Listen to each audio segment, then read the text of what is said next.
Hello.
Hey, Rick, a question. Are you handing out? Are you handing these out? I'm not the instructor, but we have posted these in package. Oh, okay. So Great. you can go to your computer. For sure. Yeah. And I did only post that.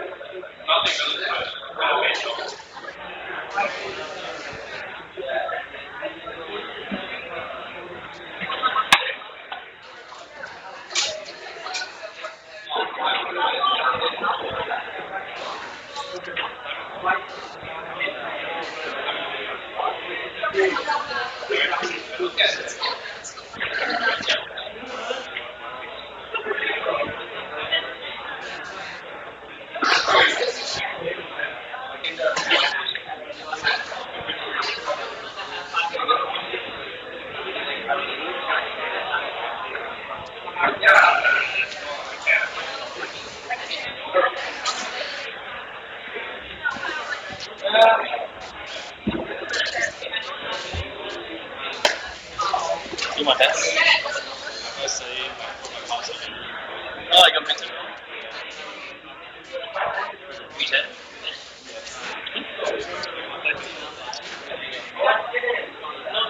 Like a West. No, I did 210. So followed 110, 310. Okay. I didn't do as well as I 110. 210 was a few more just like it's a lot easier. It's actually it's ESL. It's like it's basic language you can get on.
Read it again. I'm like, no, it's not.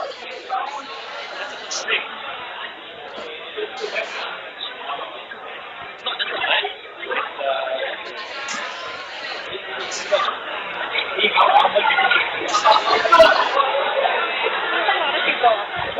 Should we like go walking people out and reaching capacity? I want to move into like the scene. That's not the case. They can watch the live stream. Yeah, we can have people on there. That's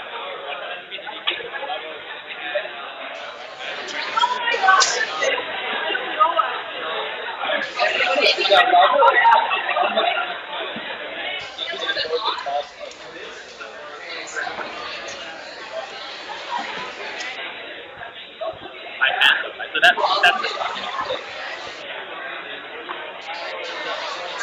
That's one to say. That's I could probably just change other extra to my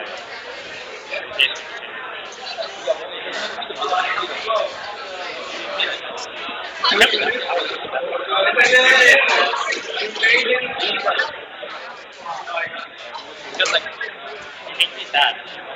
You don't need to be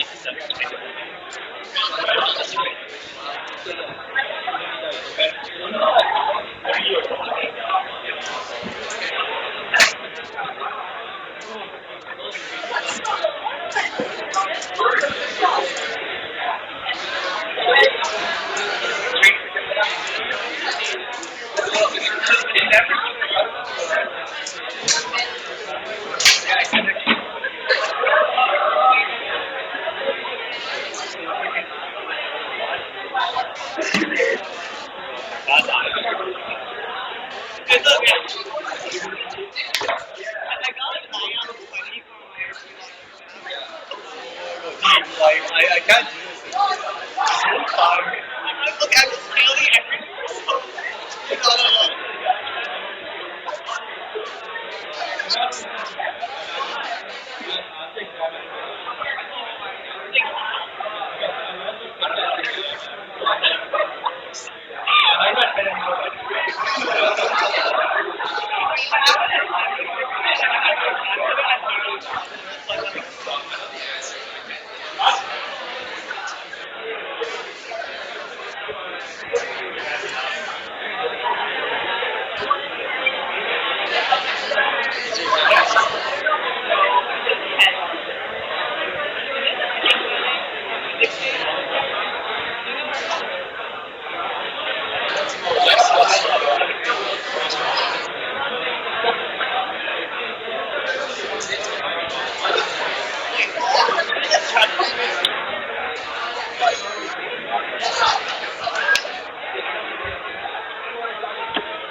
Oh, the background was here.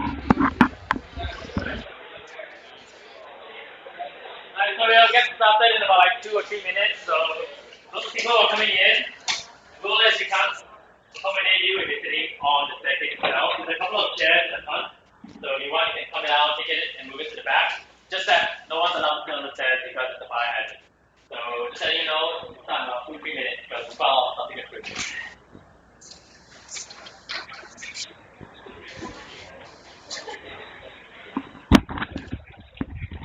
It means I can't move, right? So yeah, it's good. I saw it.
But the sound will be okay.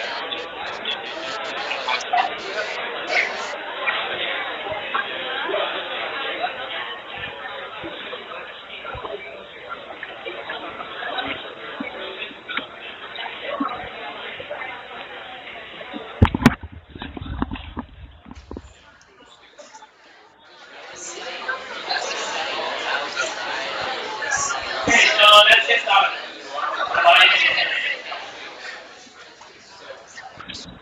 So the midterms went good, Friday. How are you guys feeling about the course so far? Out of 10, maybe what? 6, 7, 8? Any 9s? No 9s? Anything lower? 5? Non-negative? I thought that thing is linear programming. Alright, so you guys, I'm guessing you guys are here because the midterm is coming up on this Friday, and then this is your first session of TNT, right? Alright, so I'll try not to disappoint you guys. So unfortunately, I broke my finger a few weeks ago, so I'm writing my left hand, so I apologize in advance if my handwriting goes a bit wrong sometimes. If you can't read it for any reason, just let me know. Don't be afraid to raise your hand, and I'll come and ask you about something. If you're not sure about any concepts, again, raise your hand. I'll try my best to explain it. If I can't do it within the actual session time itself, then you can come see me either during a break or after the session. I'll be here for you, alright? So who here has printed the document? Who here has it on the laptop? Who here has paper and pen in front of you? Okay, good, because in 290 you got to be able to draw and graph all the graphs by hand on the paper. So if you don't have a piece of paper, I suggest you go and borrow it, go borrow a pen, because we're going to be graphing a lot of stuff today.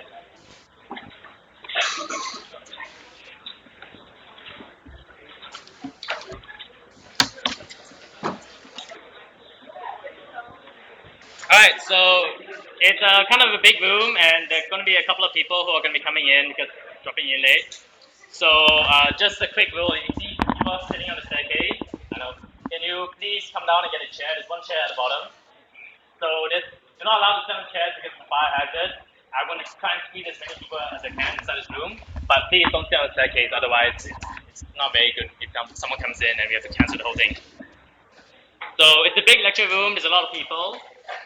So I really appreciate if you can try to keep the noise down to a minimum. There will be occasional breaks where I allow you to talk with each other and discuss. But if you see me sort of not really talking for a short while, it just means that you're a bit too noisy, and then you guys will quieten down so we can go through the material. All right? All good? All right, sweet. Let's start. So my name is Brian. I'm a third year. I'm studying finance. I took this course. I know I'm a third year, but I took this course in second year, which is last year, because that was before they switched it. So now all the first years take the 290 and 291, whereas when I was in my second year, that was mandatory for second year course. So let's skip that. So these are the table of contents what we have so far. I have 4 questions right here. Can you see that? Nope, I see that. Okay, see. So terms and definitions, you guys can read it on your own time. If you're not too sure, come find me. There's sort of definitions there, so we'll be using those definitions throughout the questions. If you're not too sure or familiar with the concepts I'm using, please look through the definitions and get a hang of it. This is the first question. Home runs the second, third, and fourth. We'll try and make a break in between here. So I'm hoping that could be like an hour, and then we have a short 5-10 minute break, and then during this time I'll give you guys a link to do a feedback. So this year, if you take the feedback form at the end of the session, which is about 8 o'clock, somebody will be randomly picked for a $10 Starbucks gift card. So I'll give you guys time to do that. If you don't want to do it and you want to ask questions, come find me during the break. That's good as well. So let's move on. So the first thing, 290, as I said, definitions, you read yourself. Question 1. So actually I started without you guys, so never mind, let's do this together. So how many people have read through the questions yet? Like all 4 questions. How many people have read through the first question? Okay, never mind, I'll give you some time to read. So this question is just basically trying to understand what's the whole purpose of linear programming. Basically, we have to identify an objective function. We have to understand what are the constraints, and we try and maximize or minimize this objective function. So the first thing here is pretty much what you guys done in first week. 1a, write an expression for the total number of units of the product received. So quite simply, it's just x plus y is equal to total number of units produced. Quite straightforward. B, if you know that Amazon charges 20 cents per unit and eBay charges 25 cents per unit, what is our total cost? Again, it is just the number times the cost plus the same thing, the number plus the cost of 2 different goods. So for X, which is the cost of Amazon, it's 20 cents times the number plus 25 cents the cost of eBay. Quite straightforward, total cost. I'm moving quickly because I think you guys should understand this by now.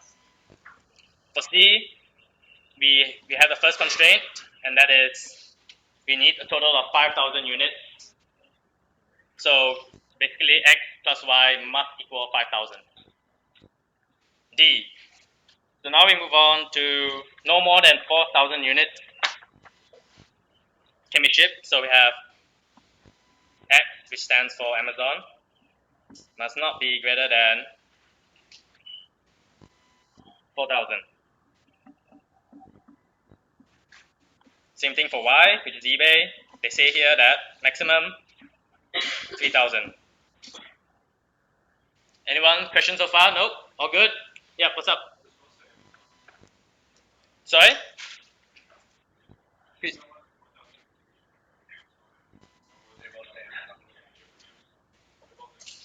Hold on. I'm sorry about that. This one should be eBay. Thanks for pointing out. Other than that, everything so far okay so far?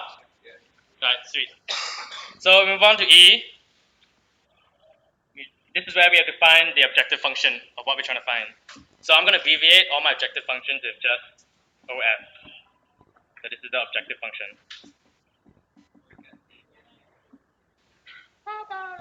Okay. Yeah. So I'll try and make this as fun and stupid, as silly as possible, so it's not so boring and dry. But yeah, please deal with me. So objective function. What we have here is that we need to minimize the cost, right?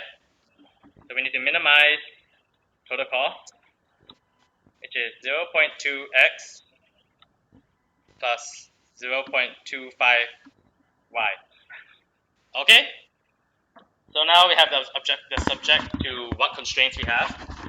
So the first one is subject to x plus y equal to 5,000. The second one, x must be less than 4,000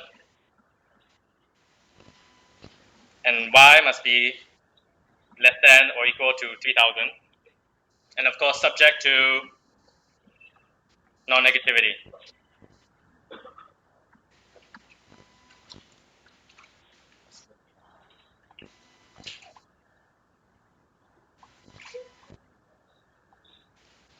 Okay, so far so good. Does anyone not understand this at this point in time? This first question is just to give you a glimpse of what we have to find whenever we read through a question. Reading it carefully and understanding what is the objective function, be it minimizing or maximizing, and what are the constraints that limit it. Yeah? X plus y, how am I going to find it? This one here? Okay, so that stands for subject to.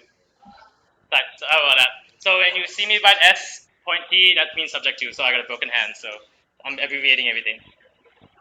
So everything okay so far?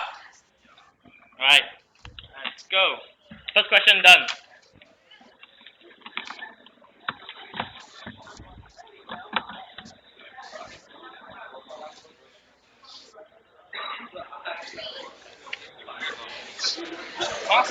Thanks. Okay, so straightforward, simple. I think we did that in quite a long time. Never mind, I'll speed it up. So right now what we have is just graphing our problem itself. So this is a separate problem. What I want you guys to do is graph A, B, and C. So I'll do A first, and then I'll show you the answers for B and C. So let's do A together. So we know 4A plus 2B must be less than or equal to 16. So how I normally try and solve this question is that I do this little table here, A and B, and have 0 here and a 0 there. Basically what I'm trying to do is trying to find where I'm trying to graph and what's the feasible region. So this is where we find the point on the x-axis and the point on the y-axis. So this is my little trick whenever I graph anything. So what happens in the scenario for this equation if A is equal to 0? Someone answer? Yeah. Okay, wait, feedback. Sorry? D is equal to 8, sweet. And the same thing for, what's the next one? If B is equal to 0, what would A be equal to? Sweet, guys are good. So how I do is I'll put B. Thanks, man. I know I've been writing for 2 weeks in my left hand, but hopefully I'm getting better. Yeah, what's up? It doesn't really matter. The final outcome will be the same, but for this test, I believe that it's all going to be on connect, right? So they're not going to be marking you on your drawing itself. So as long as you keep your x and y axis constant and you don't get them mixed up, then you should be gold. The answer should be the same. All right? Did that answer your question? Yeah? Okay, good. I think that's a yes. So we have B and A. So this part's the tricky part when I use this method. I know it's graphing, it's what we did in middle school, but when A is equal to 0, B is equal to 8. And for A, when B is equal to 0, the y-axis, A is equal to 4. And hence you can draw your line down like that. So then now which is the feasible region? So is it this side or is it that side? Left side? Great. Sweet. Quite straightforward, right? So can you give you guys 1 minute to do B and 1 minute, 1 minute to do B and C together. And you guys need to discuss, please go ahead. I'll stop you guys in about a minute's time.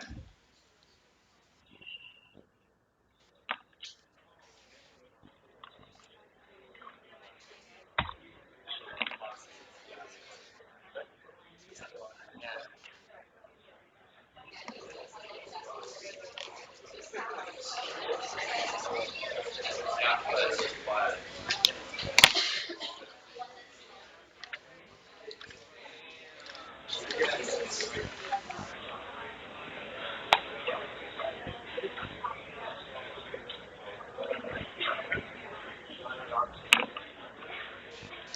so I'm going to go through this quickly.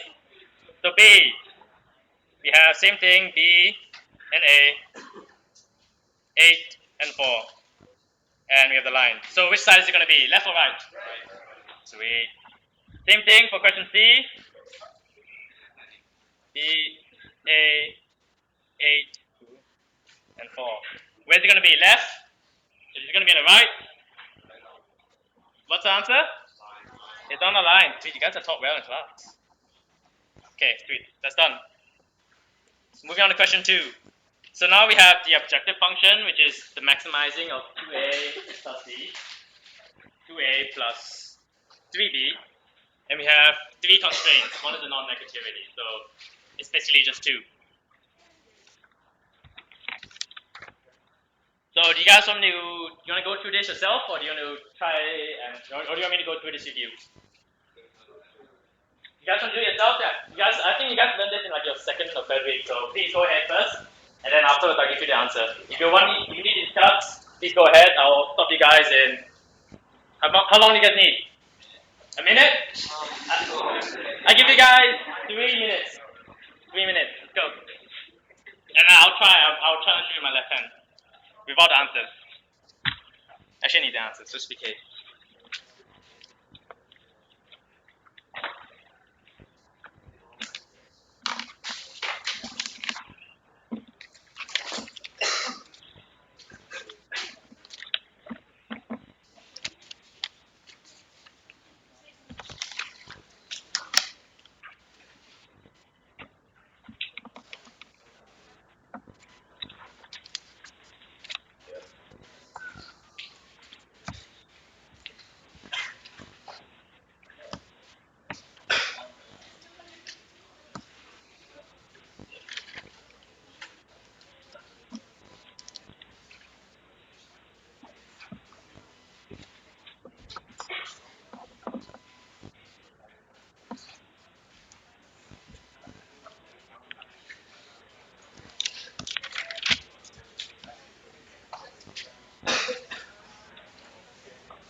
Alright, I'm going to jump in here. So if you haven't done it, never mind. Go listen up. So right now we have this.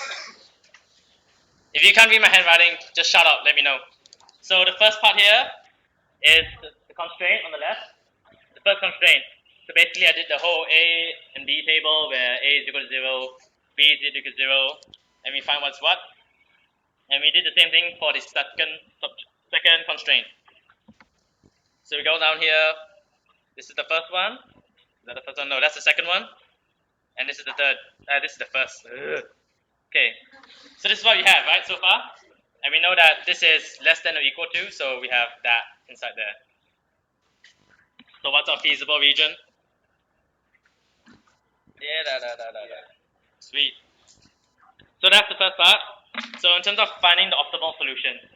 So I know it's really, really convenient when you look at something like this and you be like, the optimal solution is definitely going to be the most top right hand corner. So sometimes it's true, sometimes it's not. The best way to do this is by plotting the profit line, the actual profit line.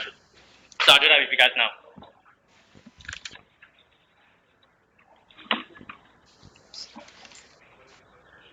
So we have that the optimal function is 2a plus 3b. And you're wondering, how am I going to plot this? If I put a is equal to 0 and b is equal to 0, then I don't get a number specifically, right? So what I try to do is this number here, I'm going to try and put in a random number so that I can see what's the actual slope and how do I plot it or something. So if you want to plug in a number, a good number is something that's a factor of both a and b. For this one, I'm going to use 6. And then I'm going to use the whole a and b formula. So when a and b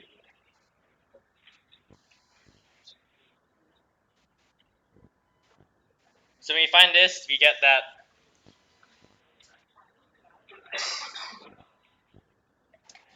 this is 2 and 3. Then plotting the iso profit line, we have 2 and we have 3. We have this line. So that's how we get our iso profit line. And the thing about iso profit line, I think the prof really emphasized in class is that when you have this iso profit line, we shift it, but we keep the slope constant. And to find the optimal solution, this iso profit line must not cross the feasible region twice. Am I phrasing that correctly? I think it's correctly. So what does that mean? This is the iso profit line, and we can only slide it like this.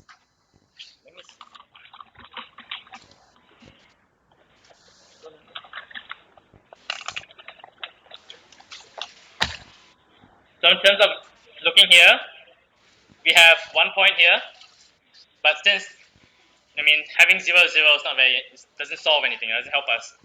We shift this line to the next corner point, which is over here, and we see that it crosses the feasible region once and twice and many, many times. We move it here, same thing, we cross it once, twice, many, many times. And finally, this is the last one. And that here is the optimal solution.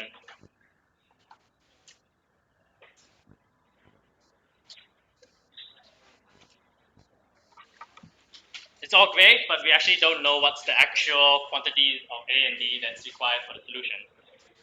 So to do that, what we have to do is basically merging these two equations together to find A and B. So we have 1A plus 2B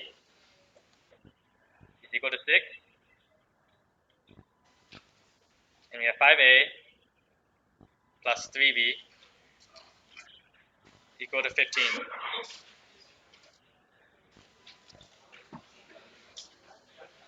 So basically, finding the point of the equation, this is equation 1, that's equation 2. We multiply equation 1 by 5, we get 5A plus 10B is equal to 30. We deduct. Once we solve that, we have B is equal to 15 divided by 7. A is equal to 12 divided by 7. I'm not going to go through the math part of this because, you're all in Sauder, you're all university students, you all done this before in middle school, so I won't go through the exact steps of how to find B and A. But if you're having difficulties, just come find me, and we'll go through together. Yeah, what question? Alright, so you can see right. So the actual profit line is you try to find a number at the end of it, right? You try to maximize this number. But we don't really know exactly what number it's gonna be. So in terms of what number I just use a number that's a factor, a multiple of both the coefficient of A and coefficient of B. The reason being is that if you leave 6, instead of 6 I put 0, I wouldn't be able to plot any line on the graph. I wouldn't be able to know how to shift this actual profit line in the same slope. You understand what I'm trying to say here? So in terms of making the numbers easy, I just use a multiple of 2 and 3 in this case. If I use, like for example, I use 10, then my A and B values are all going to be point something, and it's just a bit messy, it's hard. So the reason why I do that is to keep the factor, so when I divide it by something, it's a whole number. Any questions so far? No? Okay, all good.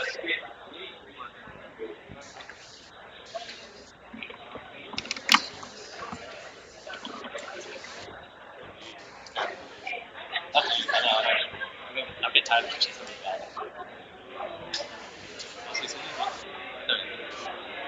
Anyway, so I know I said that I have a quick feedback form between question 2 and 3.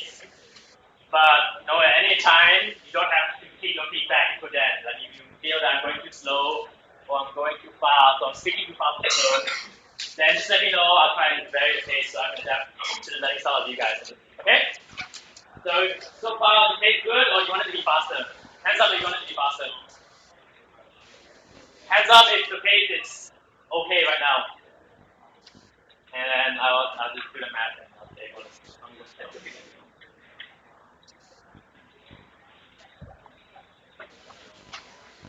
Quick note, also the solutions will be posted after the whole review session is done. So what the solutions will look like, for example, this one would be like that. So this will be posted after the review session is done. There's some explanations about how I've come to the solution, but if you want to stay in, that's great. If you don't want to, that's also great. Let's move on. Question 2.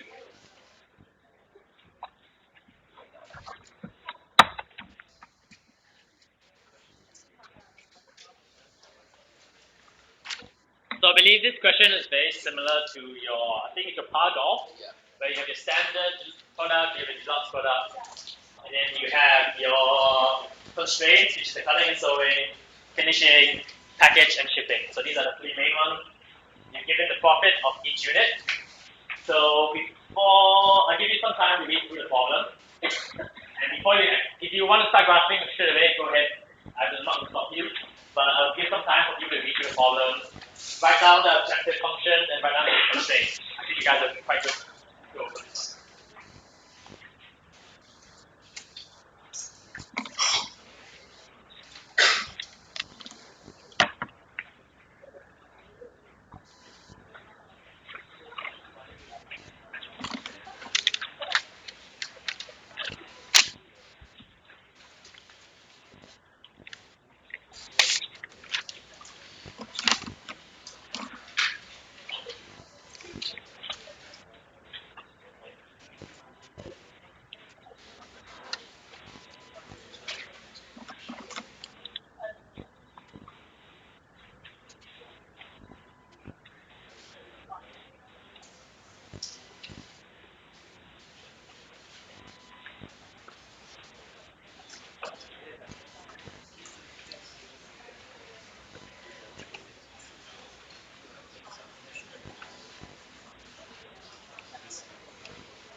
How I will know when you guys are done is when I hear the noise level start to creep up.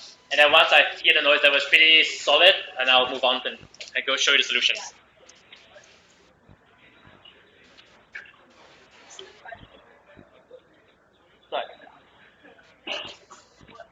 What is the objective function?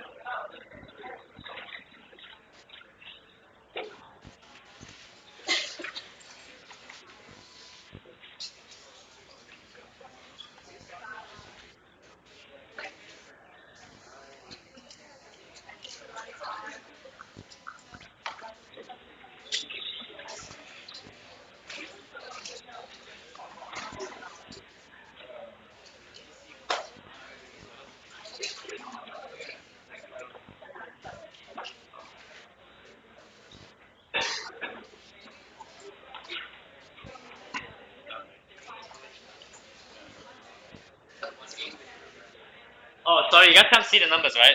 Print out that. It didn't print properly. So this is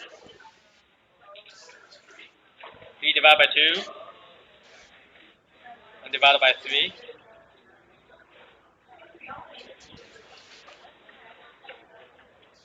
Can you guys see it? Or is it a bit Now what number 8? yes, 1/8.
Alright, so I'm going to jump in here. So if you haven't done it, never mind. I'll go through how I've quickly done it. So objective function, basically find the profit, maximize your profit. We know that $5 is for regular, $8 is for catches. Straightforward. Then we have the constraints. 1, 2, 3, 4. So any questions at this point in time? So far, it's okay? Yeah.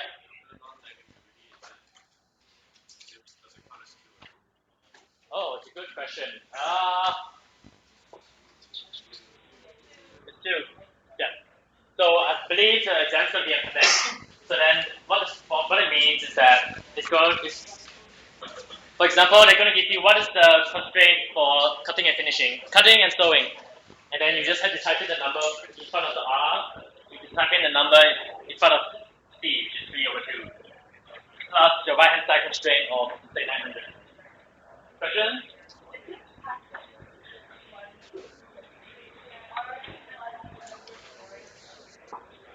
You are right.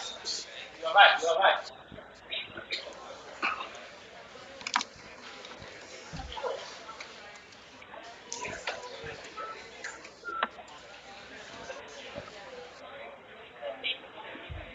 Yep, is that right? So the format would be how many constraints are there, for example. And then the next question could be like worth 1 mark. For this example, it would be 5 constraints.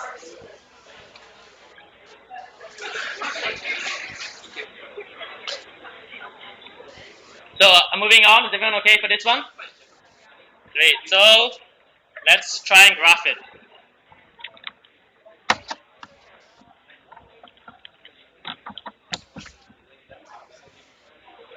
I think these sort of sessions are good if you guys are hands-on. So if you guys want to try, go ahead, try and graph the 3 constraints first, and then we could, and then I'll jump in later. See how you guys are doing.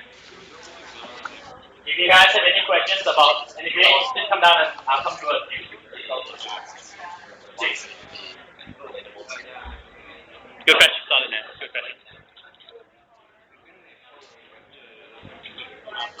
so that everyone has the same axis. Great question, by the way. Let's put C on the y-axis, and we put regular on the x-axis, so everyone has the same graph.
in there, so if you're still doing it, never mind. You can just continue doing it. I'll fill in the thing.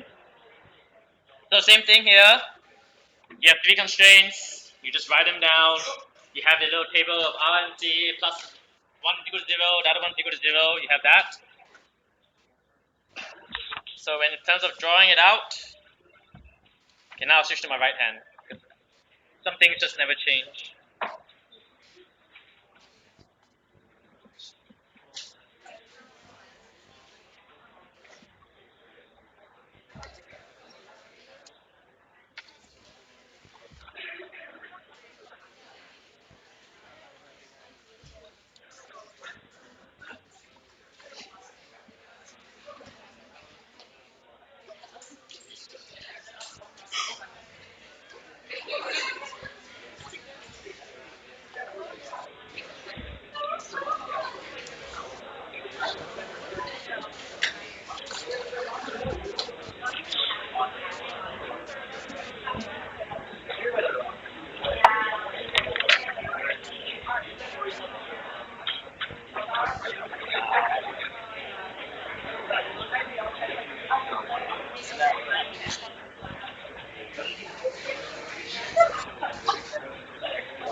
Right, so you guys all at this stage ready? So if you haven't done it, can you guys draw the isopropyl line and find the optimal solution?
Okay, so we have our isopropyl line, which is this red one. I know you can't really see it, but I'll use my ruler.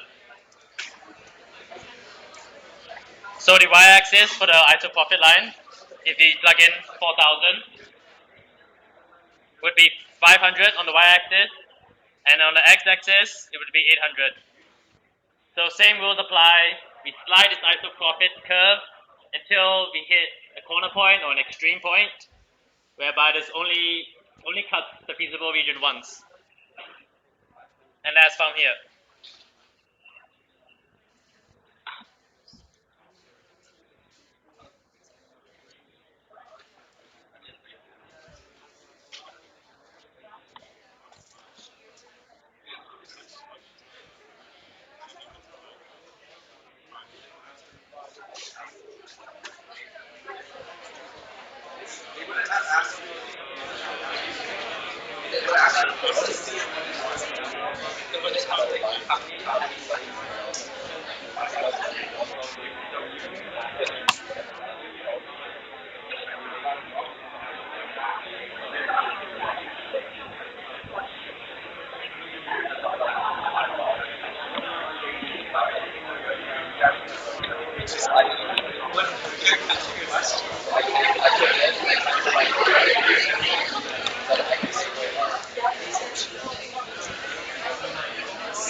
So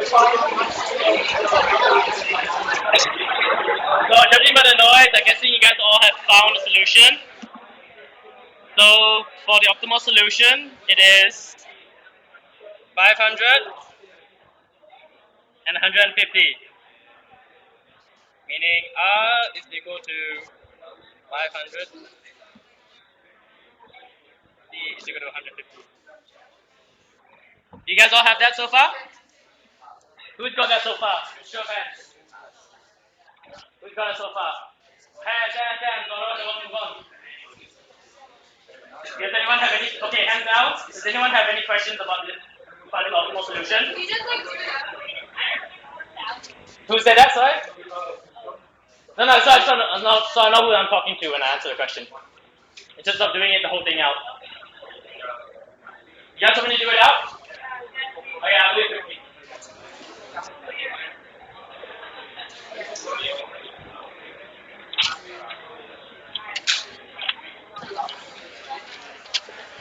Alright, so I'm going to be explaining, so I need you guys to be a little bit quiet for this one.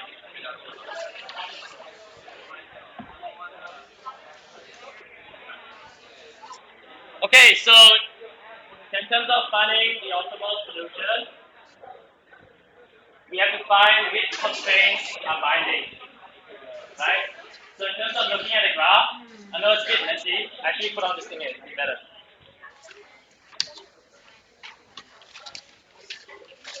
In terms of finding the optimal solution, we understand that the two constraints that are binding is the finishing and the packaging and shipping. So similar to what we did in the previous question, when we want to find the point of two equations, you must equal them together. So I've written it out there. So same thing here. What we've done, we found that finishing and packaging and shipping, where they intersect, is the optimal solution. Hence, we must find the R and C using these two equations. So in terms of that, it's just doing your, I think what's this called? Simultaneous equations or something like this. So doing your simultaneous system of equations, correct? And so we get that to find what C is. And then using what C, we plug that into equation 1 and we find 500.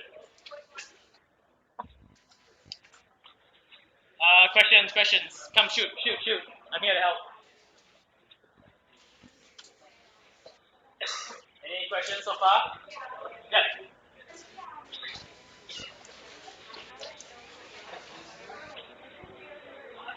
Packaging shipping. So that's the constraint. No, sorry.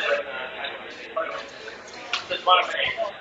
So you go back to the graph. You have to give the size, right?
Questions, anyone?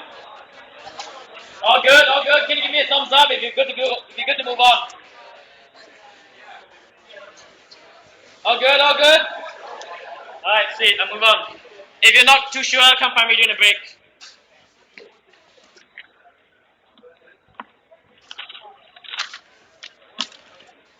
So next question, C.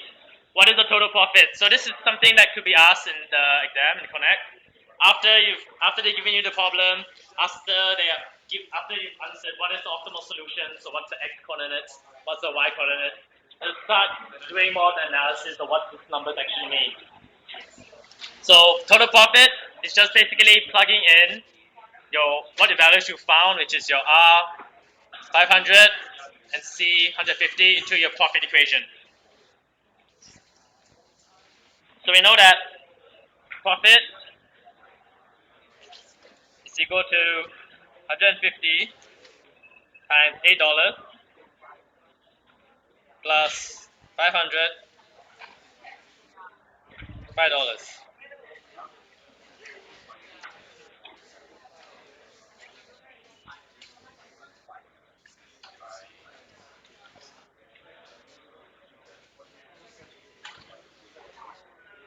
Alright, so moving on to D, cutting and sewing hours.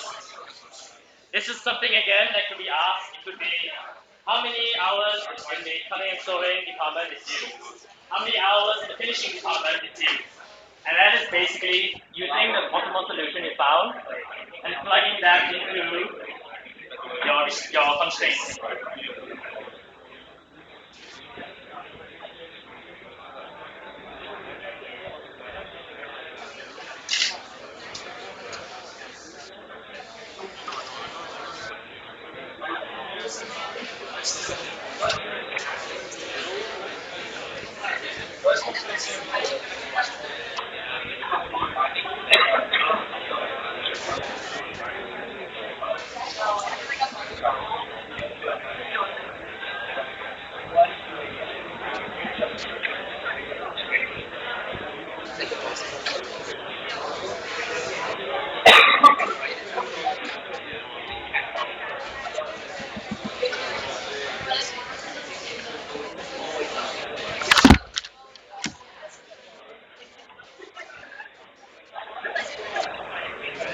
Right, so going on to this point, does anyone have any questions so far about how I use it? Basically follow the same sequence, the same method of finding the other two departments.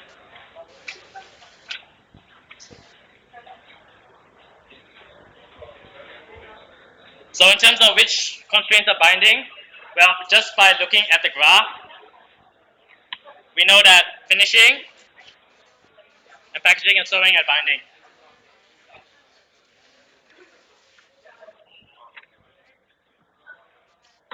Which department is non-binding? Cutting and sewing. And we can see that through the graph.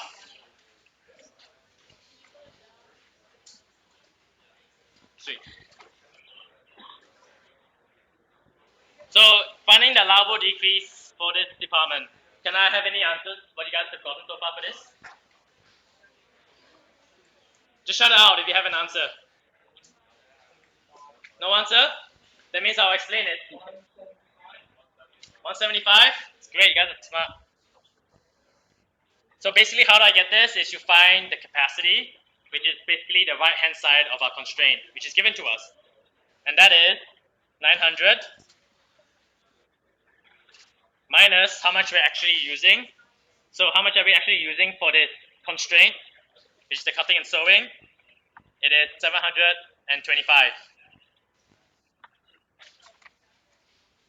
7 to 5 will give you 175 hours.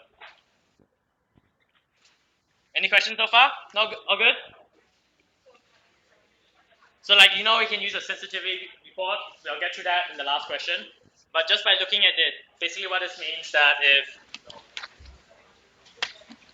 if we have our cutting and sewing department here, if we were to decrease it by more than 175 hours, that means that this line is going to start to decrease slowly, right? Since we're not changing the coefficients of the variables, the slope doesn't change. So it's basically moving at a constant rate in this way. So what the allowable decrease means, if you look into the terms and definitions, is that the allowable decrease is the allowable decrease without changing the optimal solution. So if you were to, for example, there's a question that explains this. If this constraint goes into the feasible region, then this constraint would become binding and it become active. But I'll explain to that in the next question. So what is the allowable increase for this department?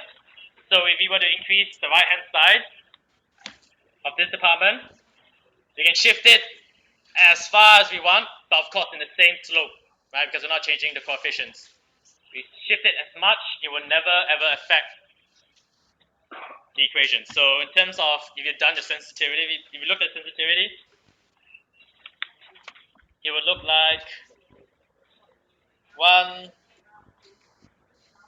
e plus 30, which basically means infinity. It's the tail of infinity. That's what it means. What is the shadow price of this department? So if we were to shift the shadow price, what happens when we talk about shadow price? It means that if we increase the right hand side of the constraint by 1 or negative 1, what is the change in our objective cell, or what is our change in our pockets? So if a constraint is non-binding and if you were to decrease it by 1 and it doesn't affect the optimal solution, that means it will not affect the objective cell. Does that understand? Question? Sorry? Allowable decrease? Okay, sure. Another question? Is your question the same? Okay, I'll answer the question and I'll answer yours, right? Alright, so to answer the question was how do we calculate the allowable decrease? So the right hand side of the equation for cutting and sewing is 900, right? We have a maximum of 900 hours. So but currently at this optimal solution we're only using 725, correct? So then if we were to decrease the hours, then we can decrease it by a total of 175 without changing the optimal solution. So, what's the question? Yeah, so.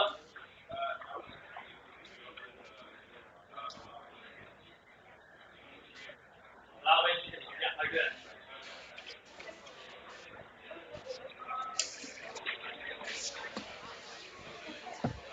So in terms of shadow price, it's set because it's non-binding. It'll be 0. So 5 F5. So what do you guys think? Will the shadow price change? And what's the answer? Why? Because it is outside the allowable decrease range. Am I right?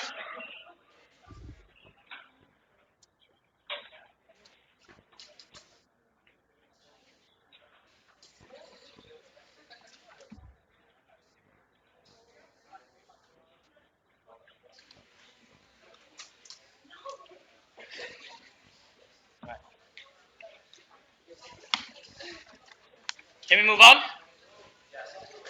Show of hands if you don't want me to move on. Or you want me to explain some more? Okay, so because this is the end of question 2, I will move on to question 3, but before that, we will do the quick feedback survey. So we'll do it about how many? 5 minutes? So it's about, I give you guys about 5 to 10 minute break. You do the survey, you go to the bathroom, etc. If you have any questions about question 2, just come down to the front. I will be posting it on the event page. The survey will be posted on the event Facebook page. It will be posted. It's coming out. If you have any questions, just come to the front. We've got about 10 minutes and then we'll start the question.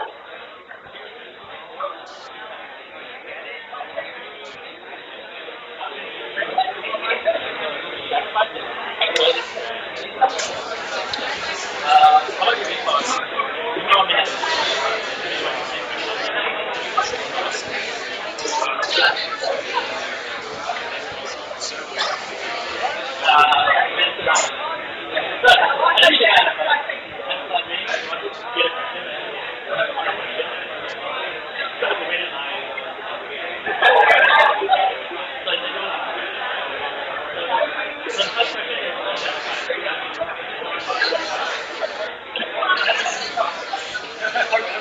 So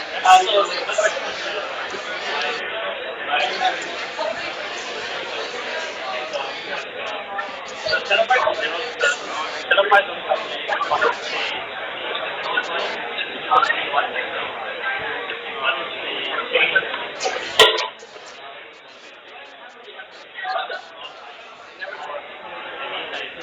not base. So you have something like that where maybe the system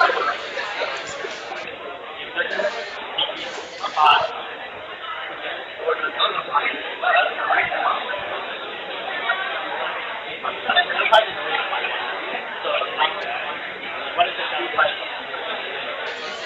So that already considered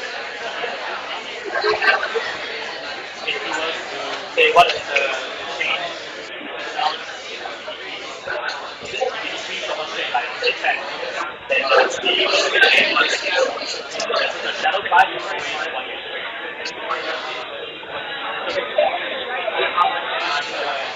so let's say for example this pattern is 90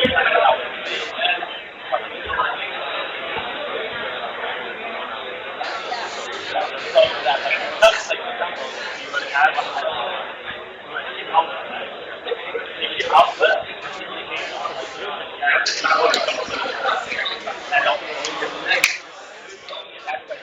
yeah, that's the outside.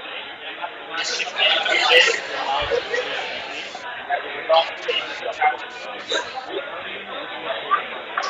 so the question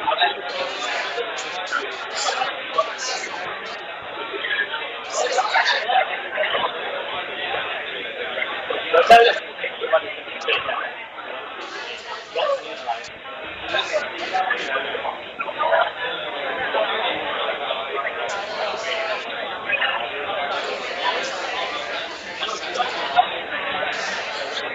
What's the base?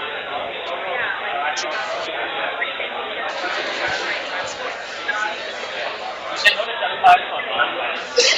But for that applies for binary. So there will be an example about how to calculate the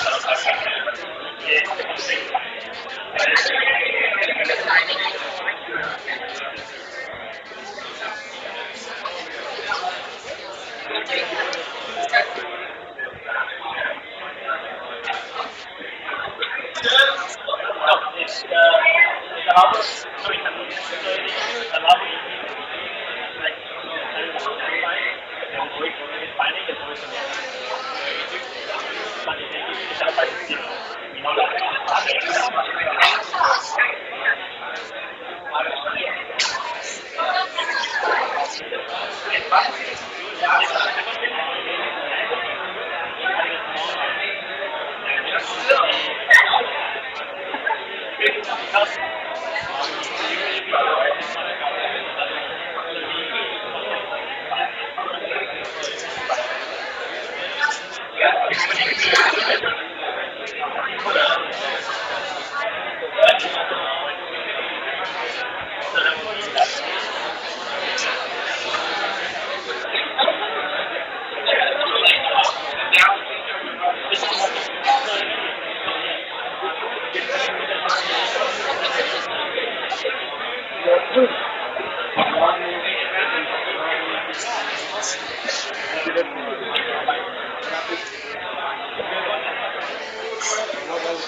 so what's allowable decrease the number of hours?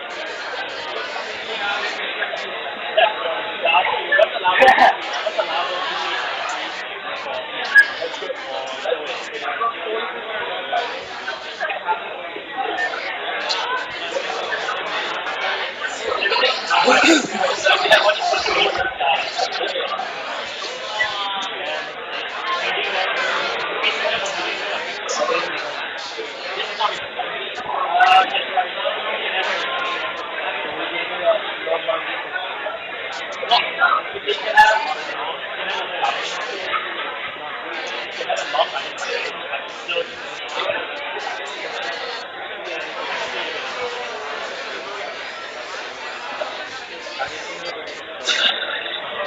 one is why I just call out this keep a number that is multiple of and because you input as a zero, can you graph this? It's pretty hard to graph it. So I put in a number so that you know point.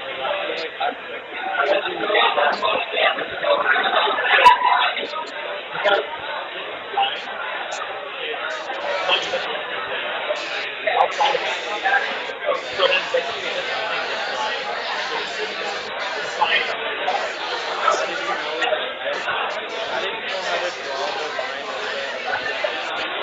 that's using the same thing as P equals 0 find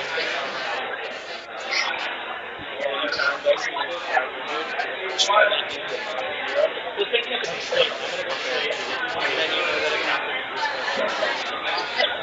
we know that optimal is the top line. That's the feasible region. You grab the binding to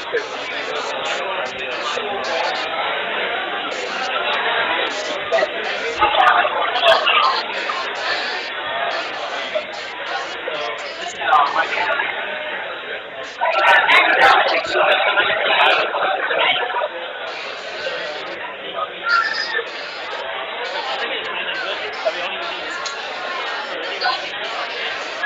how much can we decrease it by?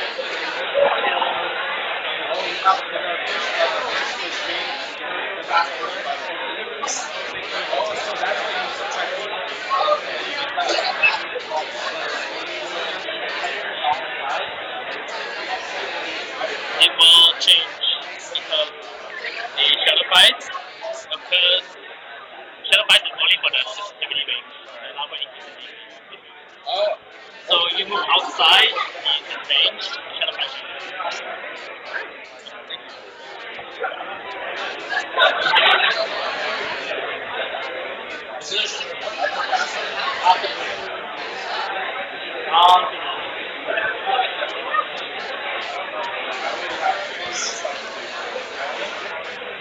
Alright, so you guys all done? Have you guys all done the review so far? Have you guys all done the feedback form? Is there anything you can highlight to me now so that I can change in the next hour? The end of the session. I'm not done. Any other questions about how to play faster, slower, louder, softer, neater, uglier? Have I not me? I'm not using mine. Alright, so there's no feedback right now. I'm just going to continue the. Sorry? I broke my finger. How? You guys all know the longboat? Yeah, so you know at the end of the race, you got to jump on the boat and you got to hit the gong with your baton. Baton that on. Yeah, so I don't know how, I don't know why, and I still don't know how, why. But I hit it and then the baton broke my finger. My fault, I know. But it's not too bad, biting with your left hand is not too bad.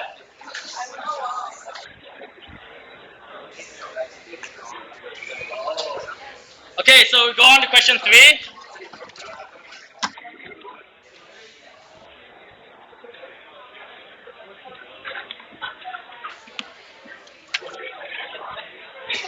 So I give you guys 2 minutes. The time now is 7:19. I'm really behind time. I give you guys 2 minutes to fill out the objective function and the constraints. I'm not going to ask you guys to graph it because we're sure of running low on time, and you guys already know how to do it. So I'll go through the more analysis about the graph. So write out quickly the objective function and the constraint, and then we'll go to the graph. I'll show you the graph.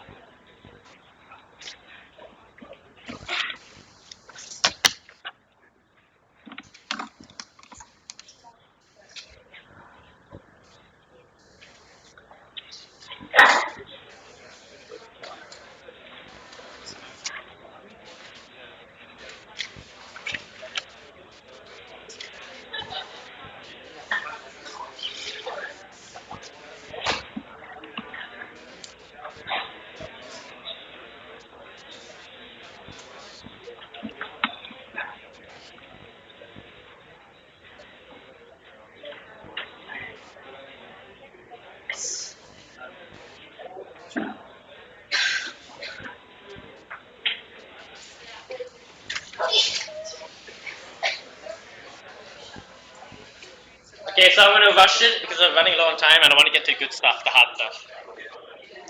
So these are the solutions for the objective function.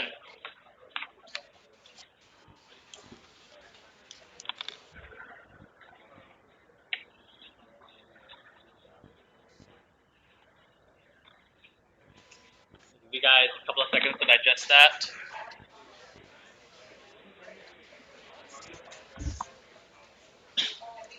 It's really similar to the previous question, so don't mind me if I'm going to skip forward a little bit. You guys all got the solution down or written it down? If not, go look at your neighbors for the solutions. Okay, 3, 2, 1. Oh, answer's right here. Okay, so in terms of graphing it, I told you not to graph it. I'll give you the thing here.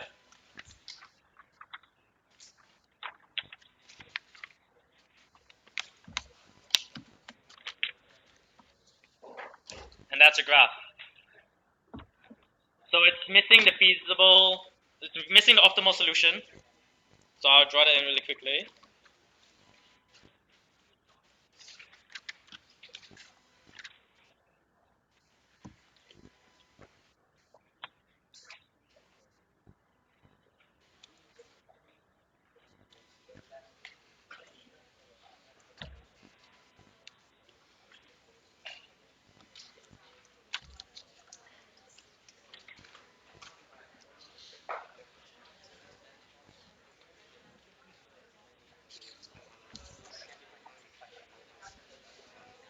Okay, so I'll quickly go through this. I think I confused a couple of people when I said this earlier.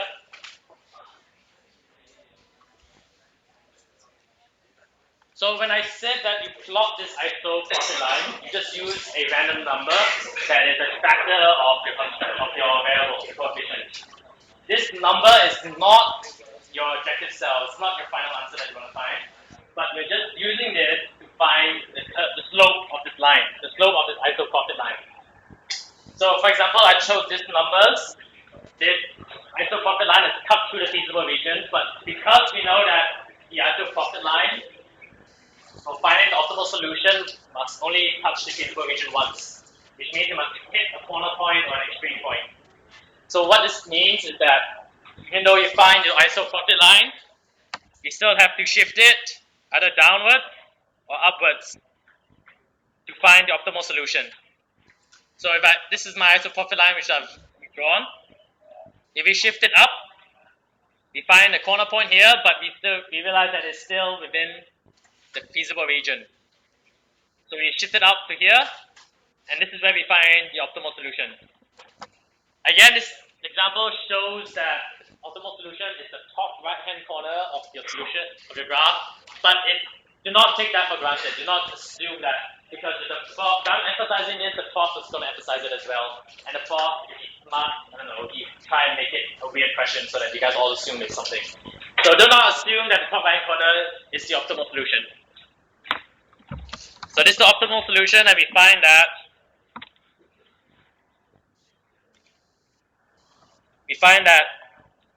B is equal to 25 and F is equal to 20.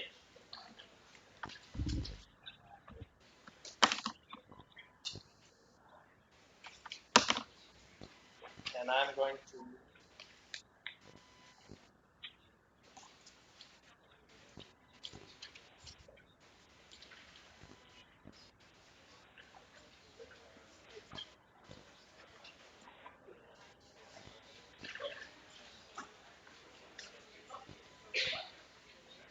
Okay, so the graph is here on your left to refer to it.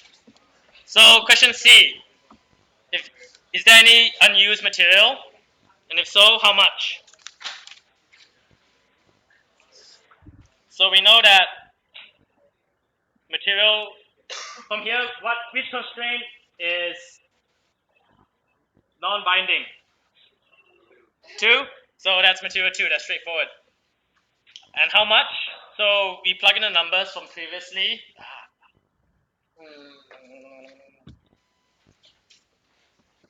B equals 25, F equals 20. Please keep this down somewhere if you can see it. So plugging that into the equation of material 2, B is equal to 5. We plug in B, which is 25, into the equation. We get 4 is being used, which means if it's unused, 1. Okay?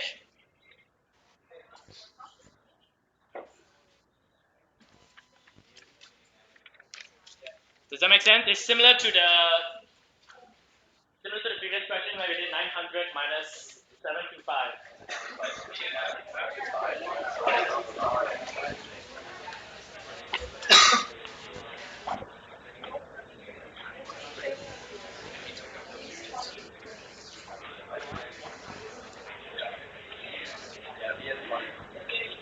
B is 20.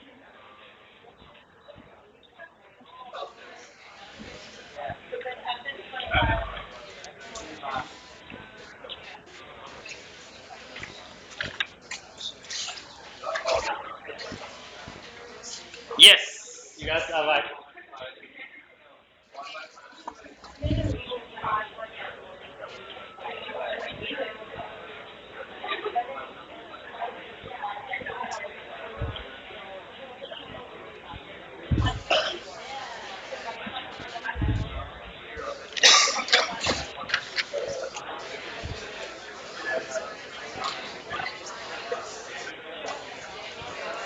Okay, so everyone okay for this question?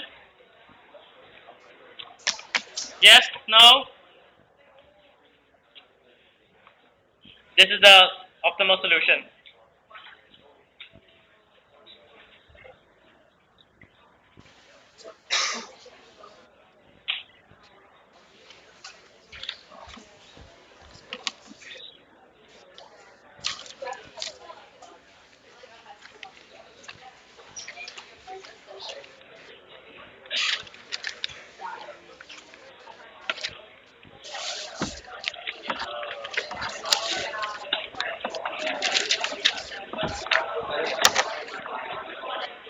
Okay, so moving on to question D. So this question is about redundancy, about which question is redundant and which constraint is non-redundant. So for this question, we know that material 2 is non-binding, but is material 2 a redundant constraint?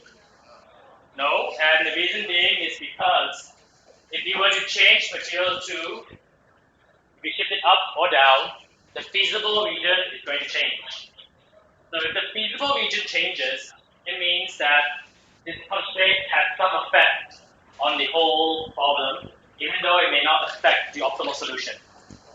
So if you think about how to classify it, a redundant constraint is a non-binding. However,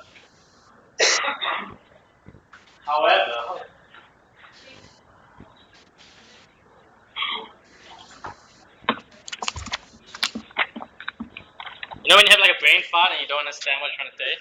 Okay, so this is what I'm trying to say. This is the previous question. C and S, cutting and sewing, that is a redundant constraint because if you were to increase it or decrease it, the feasible region will not change at all. So just because a constraint is non-binding does not mean that it is redundant. And I think it's possible that the prof could test this to be like a 1-mark question. So just letting you guys know.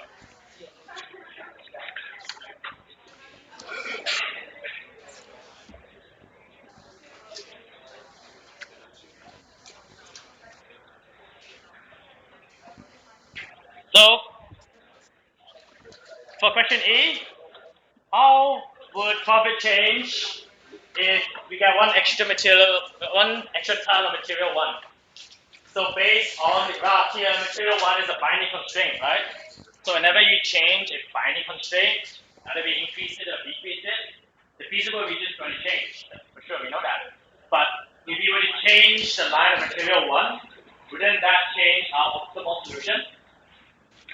So if that changes our optimal solution, that means these variables changes, which means that our profit, the objective cell, also changes. So let's try to solve this.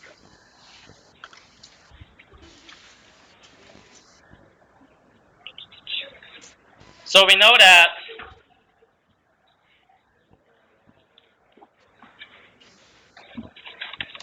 which two constraints are binding, and that's material 1. Material 1, which is 2 over 5 F plus 1 over 2 B equal to 21. And material 3 is 3 over F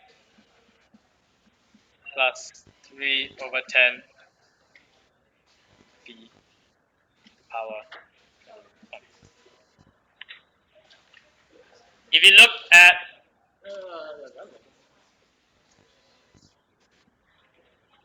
at material 1, the right hand side, which is what's limiting us in this equation, is 20. But if you were to increase this by 1, we get 21, which is what we get here. 21. So basically, we're doing what we've done previously. We are trying to find a new optimal solution by systems of equations. So do you guys want me to go through this example? Yeah. Okay. I'm not gonna write because the thing is taking too much time to write. So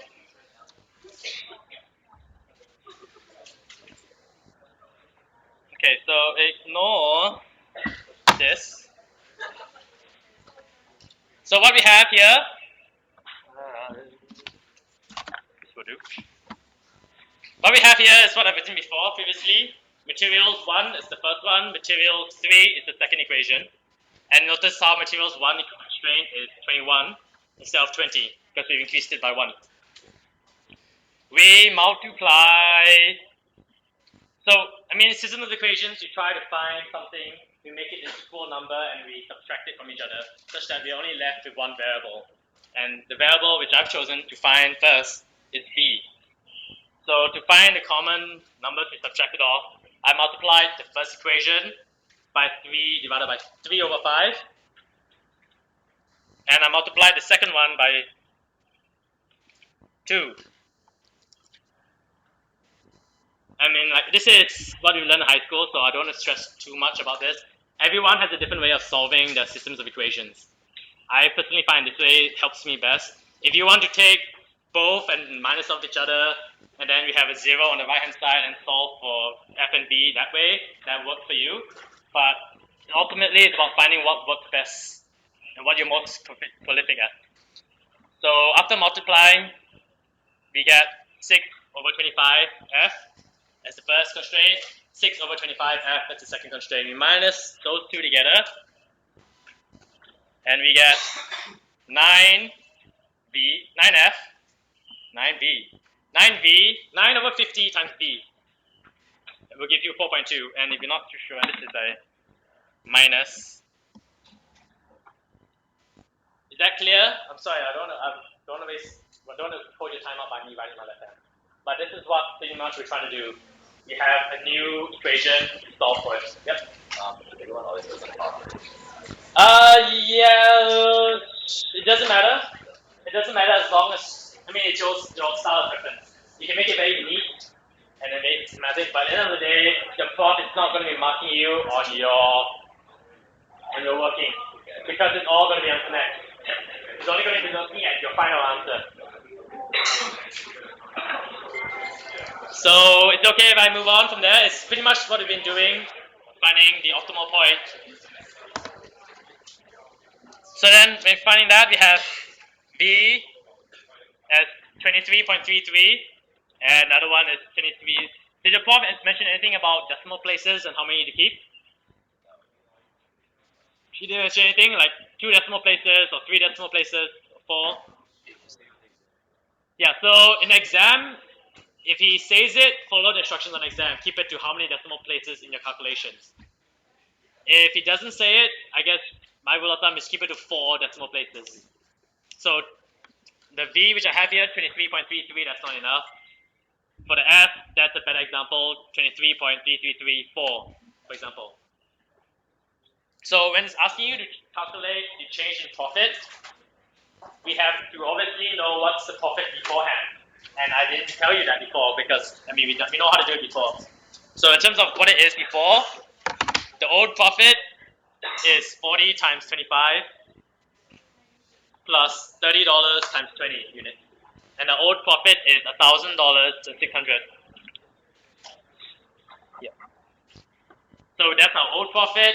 To find a new profit, we have to do the same thing, just changing the number of tons we use. Number of F and the number of V. So the new profit is that. The new profit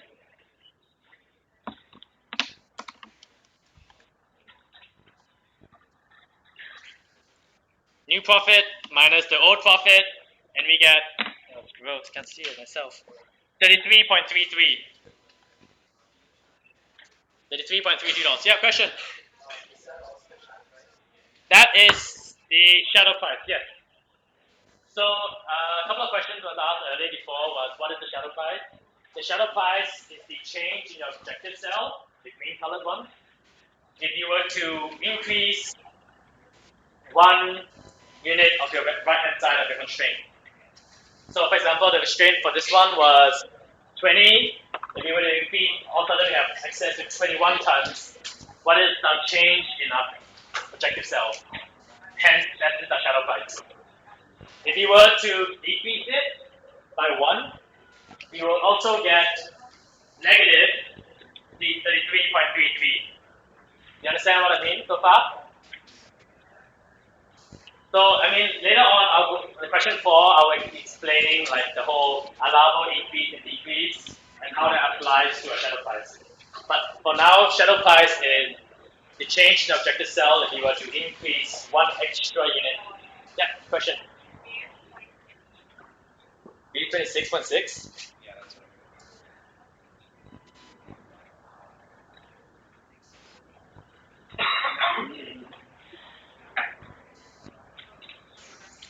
I did 16.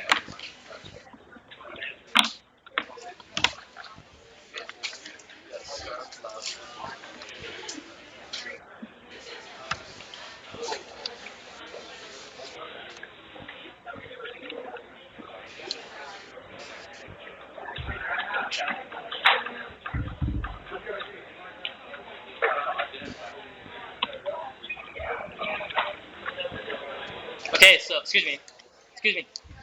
No, that goes. So I think there could be a possibility I made a mistake with my calculations. But in terms of the whole concept, do you guys understand what I mean by shadow price?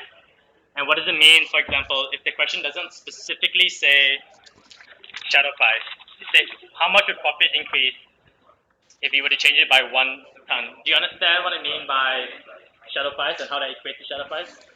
There may be, I believe there may be some calculation errors in my thing, but in terms of concept, you guys get it? Of course, before the solution is posted, I'll rework through it and I'll post it again. Okay, so in terms of shadow price, you guys okay with this? Is anyone not sure? Just raise your hand. No need to lose face because I already lost a lot of face. Okay? Okay, great. Okay, this is something very similar as well. Okay. So this is also the same method. I'll run it through really quickly. If you were to increase materials 2 by 1 extra unit, so instead of 21, we have 22. Of course, we keep ceteris paribus, the previous constraint the same as 20. So the question was, sorry, I haven't seen the question. How much would profit increase if Lovely Potion to increase access to 1 extra ton of material 2? Oh, wait, sorry. My bad.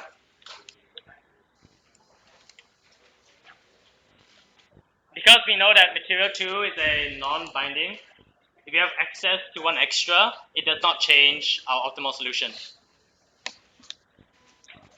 So for example here, sorry, it's getting really messy, so I apologize. So materials 2 is here. If we were to increase or have access to 1 extra ton, our materials too will actually go up. Am I right? So the feasible region will increase. However, because we shifted up, it doesn't change our optimal point. So increasing a non-binding constraint will lead to 0 shadow price.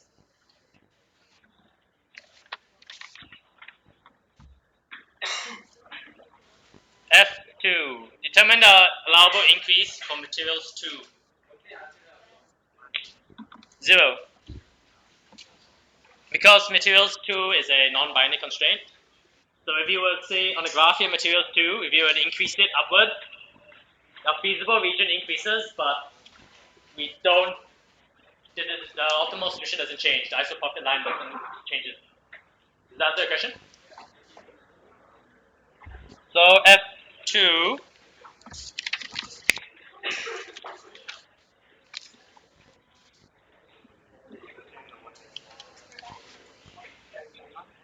So if you were, same thing, if you were to increase the allowable materials 2, you would increase it. If you increase it to infinity, you would never change the optimal solution. So same thing, this would be infinity.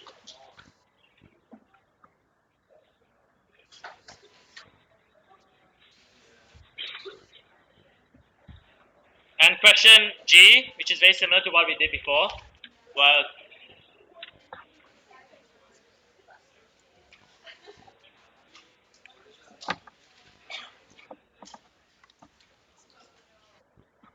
so this is exactly the same method as what we would do if you were to increase our access to 1 extra ton of material 3. For constraint, the right hand side, instead of 21, we have 22. And then we solve using system of equations to find a new coefficient. Using this new coefficient, we find a new profit, and then we have a negative profit. We have a new profit minus the old profit, we get a shadow price. And that is only applicable when one unit changes. Any questions so far at this time? I know the calculations are there, I know there might be some error in calculations, but in terms of the concept of what shadow price is, you are confused? No? No? Okay, I got 15 minutes, unless you guys want to stay overtime to do question 4. Question 4 is more conceptual. And what question 4 is it is all sensitivity. So, can I get a show of hands? Or rating? Show of hands. How many people find sensitivity confusing? No? Okay, okay. This is good, because I leave the hardest to the end.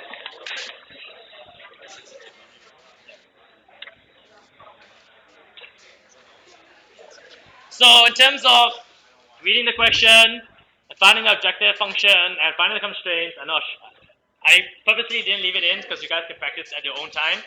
But for review session's sake, I'll replace this with that. And it's basically nothing that you have never seen before. Double negative. It's basically an objective function, and you have the constraints, and then you're working your way around it. So keeping this in mind, I'll put that up there. It's nicer.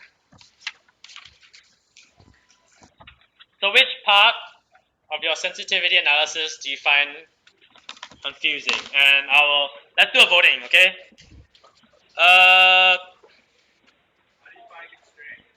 How do you find constraint? Which part exactly? So this part here in the sensitivity analysis. Alright. Good question. It's one of the questions later on, and I'll get to it. Okay? I'll explain to you which one is binding, which is not binding, just by looking at the sensitivity analysis. Okay, so just a quick poll so I know roughly what you guys think about it. You guys know this shadow price? I mean, you guys know, I already said it many times. Right? Do you guys know the constraint here? Do you know how we get this number?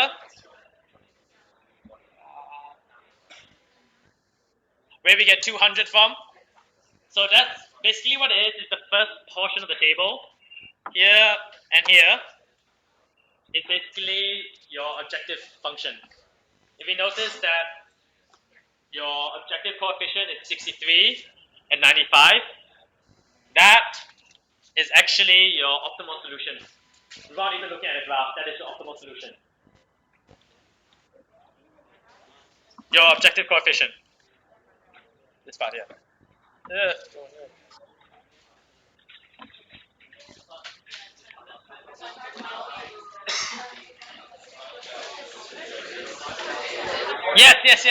Sorry. My bad. So the final value is your optimal solution, and your objective coefficient is basically like your profit per product. So if we look up here, the maximum objective function is $63 for product E, $95 for product F, and $135 for product D. So this is your objective function, your profit for each product. So this is the first part, your variable sale. If you go down to the constraint, you notice that there are 3 constraints. I know in the exam, if they ask you how many constraints are there, you would say 6 because non-negative is there as well. But if you were to put the non-negative constraints aside, we have 3 constraints. 3 constraints, and they are listed down here.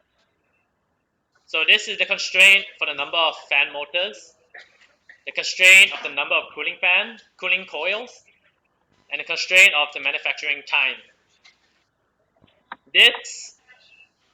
Sorry? Any question? No? Okay. Yeah. Because they are ESD. Yep. So altogether there'll be 3 non-binding plus that. So in terms of the constraints, these are your 3 constraints. We see here that the final value there, the shadow price, which I explained before, is when we change 1 unit. The constraint over here, that is your right-hand side, which is given to you in the question. For example, the constraint for number of fan motors. In the constraint, they tell you that we have only maximum of 200 motors, so that is our constraint. What's the allowable increase, and what's the allowable decrease, and what does that mean? What does that range mean? I will leave that aside, and then I'll go through the questions and explain it through the questions, so I don't throw everything to you one shot. You guys like, okay, write everything down. So I'll go through questions so that you guys can help understand it, alright? Okay, this part is where you don't actually have to graph anything, which I actually enjoy. Once you understand sensitivity analysis, it's actually quite straightforward. So, what is the optimal solution?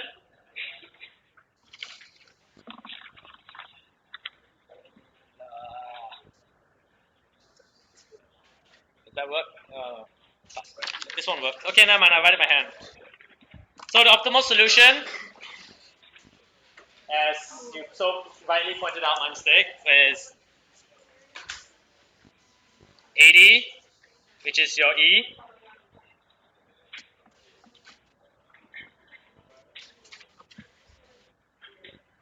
Standard is 120. And your deluxe is 0. Does everyone know where that came from? All good? Thumbs up? Okay, sweet. Moving on. Which constraints are binding? So this is the one which was the question you asked earlier, right? So how do we find, just by looking at the sensitivity analysis, which constraints are binding?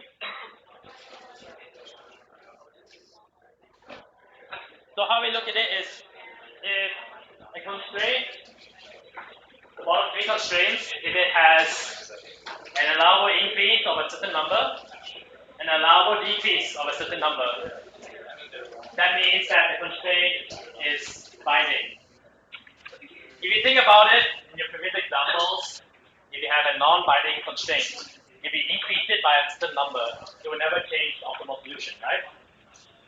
So in terms of your question, I don't know which one of you asked that question. In terms of looking at a sensitivity analysis and finding which constraints are binding, You just have to look at a constraint that has both a certain number for allowable increase and a certain number for allowable decrease. So for example, this question would be number of fan.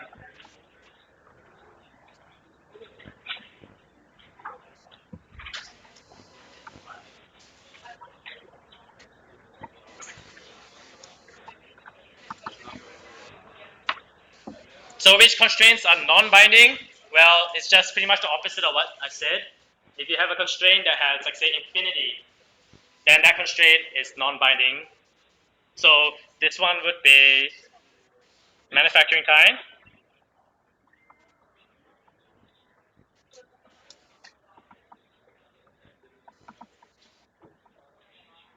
And by how much, you can ask. And that could be found when you look at it at the allowable decrease. Yes, question? Is the non-negativity for the last also binding? Non-negativity.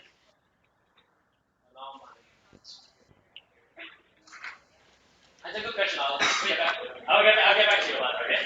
What's your name again, sir? What? Aaron. Okay, come back afterwards. I'll check it out. And I will post that answer to that question on Facebook because it's a very good question. So, is anyone confused about question D? How do we find the non-binding and how much capacity? Okay, so think about it as you have a problem and you have certain constraints. One constraint is non-binding. So if you were to increase it, it has no effect on you, right? But if you decrease it, how much can we decrease it by until it has effect on our problem? Imagine you're studying. You have 10 hours to study, but you require only 8 hours. If we decrease our number of hours we can study by 2, then you come to study. If you increase by 3, then your effect on 1. Does that make sense in terms of finding the allowable decrease?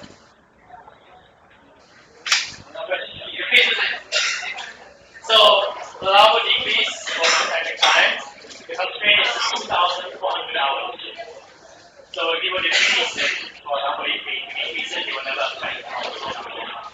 But if you were to this is the optimal solution below that. But if you were to increase that restriction, down, down, down, what number will it be in the effect? So it will be the allowable decrease of 3%. And that is our selection.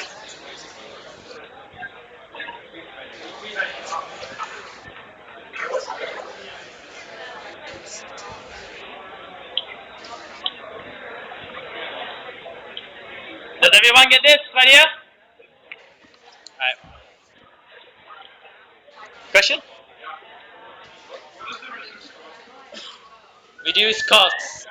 So that basically means that your profit is $135 for that profit. So if we,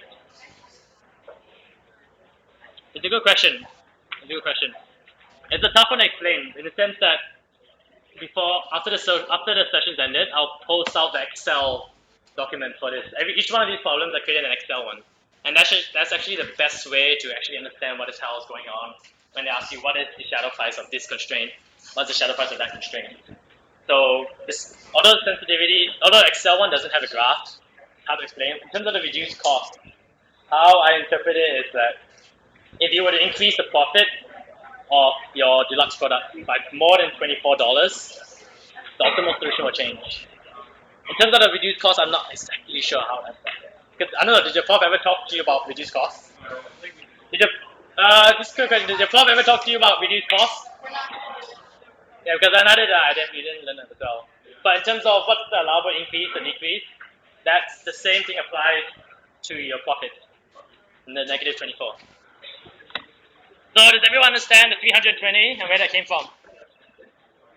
If you're not too sure, you can raise up your hand. Most often than not, you're not the only person who is not too sure. If not, I'll move on. Sweet.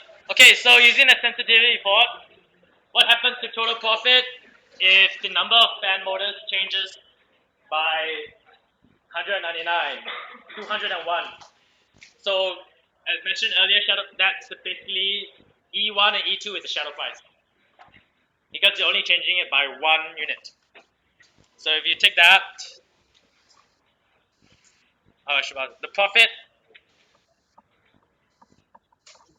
was basically summing all your final values. I can't point to that thing. I want to point to the final values. It's basically taking the final values and multiplying by your objective coefficient, which is the objective cell. So then your profit is 16440. That's your old profit. So if we were to decrease our right-hand side constraint, obviously our objective cell and our profit will decrease. Does that make sense?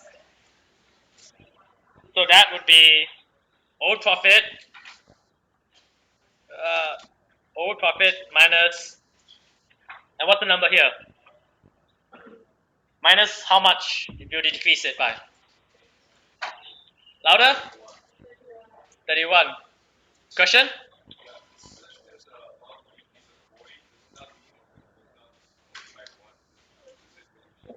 Sorry, 40?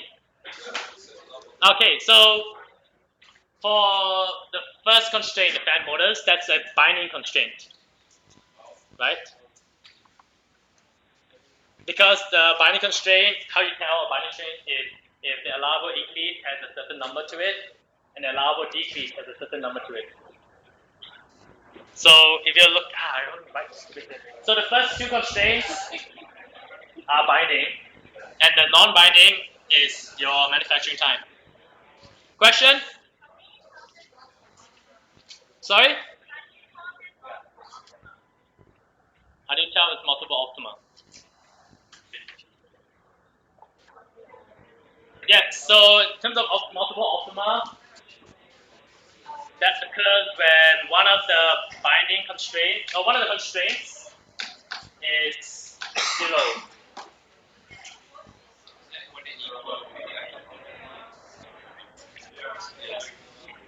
Well, if you look at a sensitivity analysis, probability, right? But in terms of looking at a sensitivity analysis, if you have a constraint, if you change it by 1 or 2, 0, right? 0.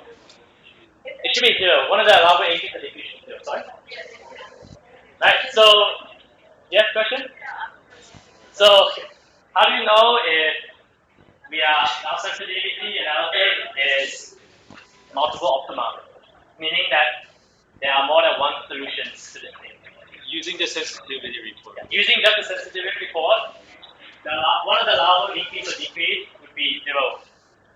Because you think about it, if you were to change it by a little bit amount, change by like, say 0.1, then we have a new solution. But if you have it at 0, that means that we are just on point. Just for example, at the very beginning, where I asked you to find the constraint when the constraint is equal to 0. That would be something that could be like a multiple optima. Does that answer your question? Does that help clarify your question? Okay. So I'll go back to the. Is there any other questions? Yeah.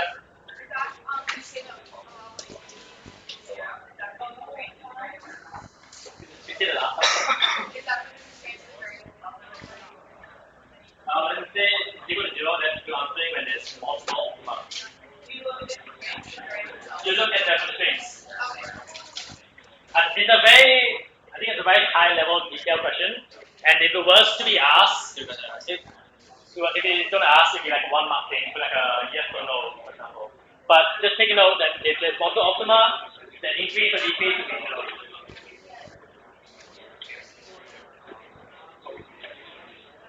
So going back,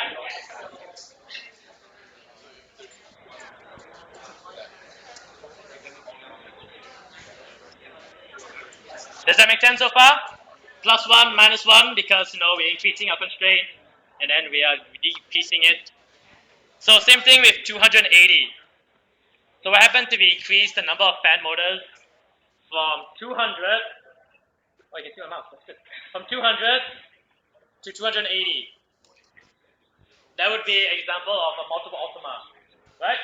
Because if you would increase it, then the allowable increase for that scenario would be 0. But so what is the allowable? So in terms of that, because 80 increasing it by 80 is within the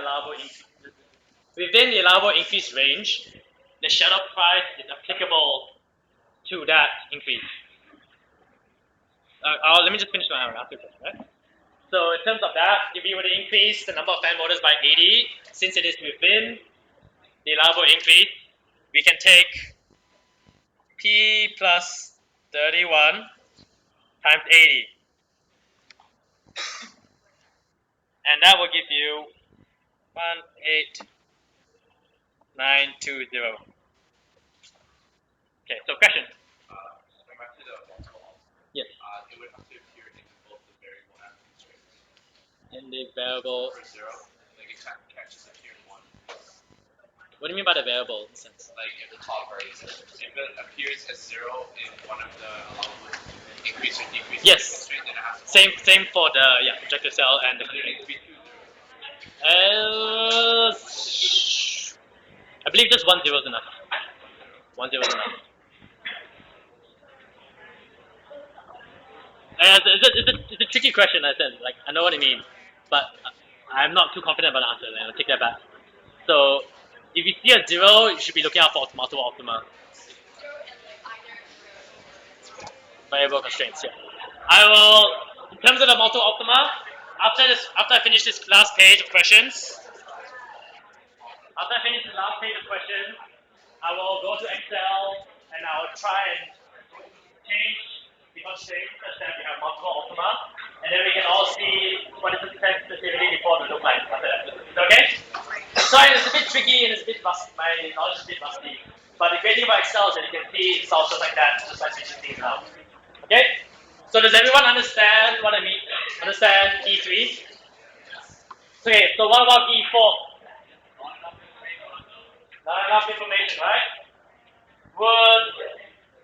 Would profit increase by 31 times this value x, right? Would this be greater than 80 or not, or less than 80?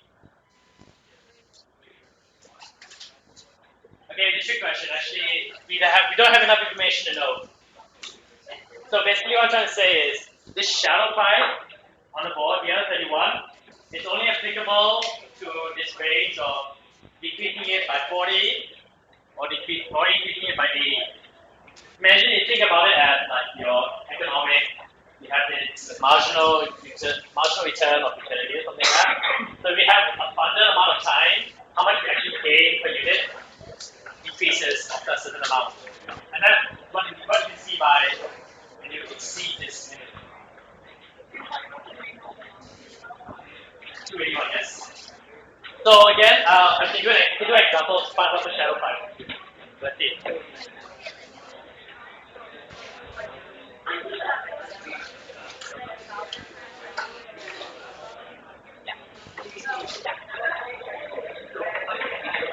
So, question E5. What happens to the optimal solution? What happens to the optimal solution in all these scenarios? Okay, so let me reword this. What happens to the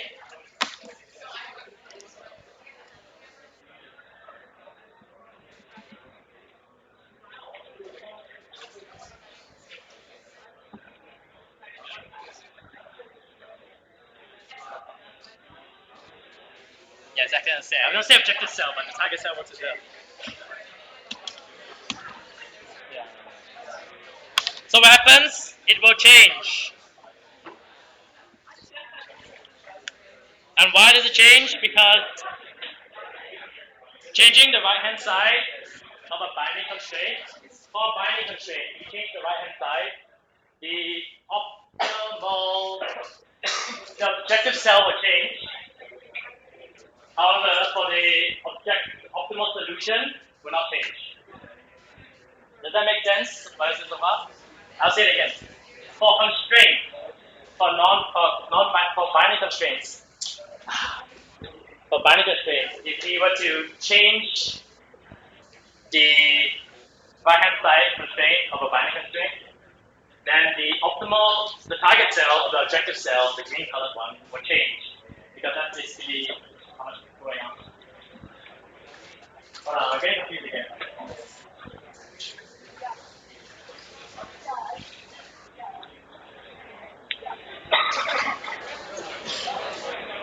Okay, so let me reverse that again. So changing the right-hand side of any binding constraint will create a new optimal point. And we can sort of see that in the graph, or any graph. Let me just.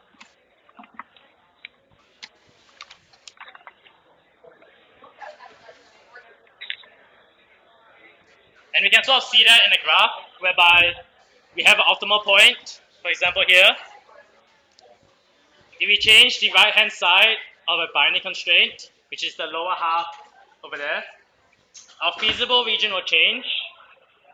Hence, our optimal point will change as well. Does that make sense so far? However, if you were to change the pocket of the variable cell, for example, pocket of economy econs changes by $2, it becomes $65 from 63. If we change the pocket of our variables, that's just like changing the optimal point, right? Change the slope of change the slope of our iso curve, isopocket curve. But does our optimal point change? How about our objective cell? And that's evident. Right? If you have like you're running a business and all of a sudden profit for one good increases by the amount of numbers. As long as that increase in profit is within the allowable increase, then it will increase that. Increase will change the profit by number. But if increase, for example, economy econ increased by $20. That's not enough info. But our optimal point will change for that. And I'll try and explain that again.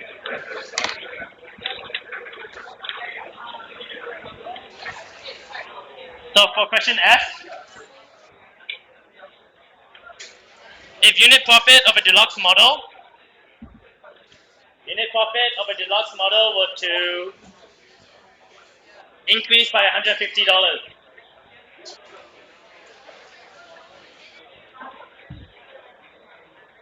Were to increase to $150. So our current profit for deluxe is 135. Any questions about this so far? If we were to increase it to 150, what is our change? And that's 15, right? Does that make sense? 15? So is that increase of 15 within or outside the allowable increase? So it will be inside, right? So would the optimal solution change? No. So then you guys all know the answer. So instead of me writing it out, I'll put it here. And it is this part here.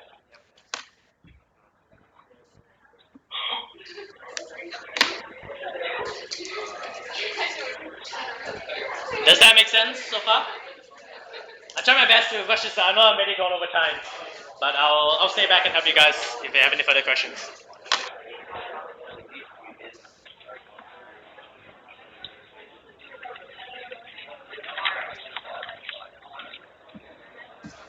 So moving on to this question.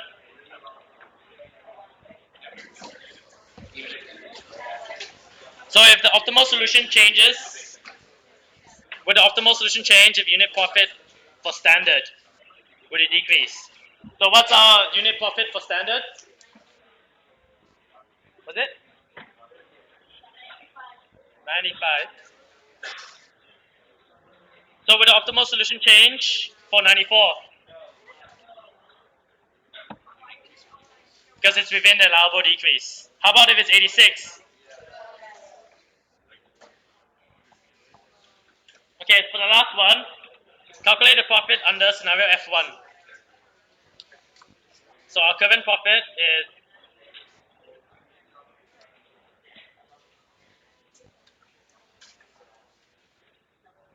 So what would be our new profit?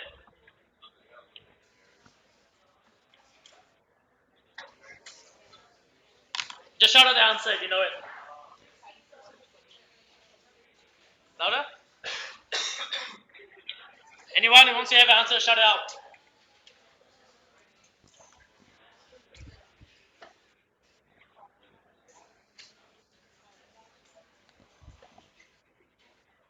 So when you're reading this question, you have to identify what is changing and what we're actually trying to find out.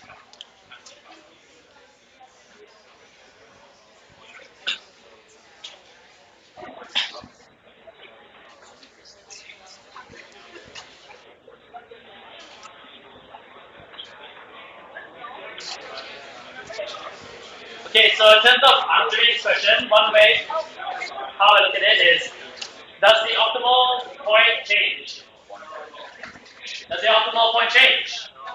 So are we still selling the same number of units of standard product? So if our standard product, if they decrease per unit by $1, how much will our profit decrease by? The same number of units that we're currently selling at, multiplied by the change in profit. It'll be 120. So that would be 1, -1 times 120 unit, which means the answer is 1,632. You guys get it so far? If you're not, then I'll quickly go through the optimal point, the multiple optimals, like you already mentioned before. You'll see how it goes.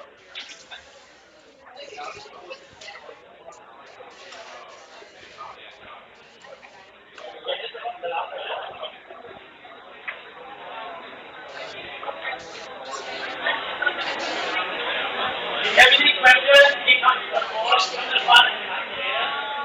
But if you have a question about the last question, the M3, let me know.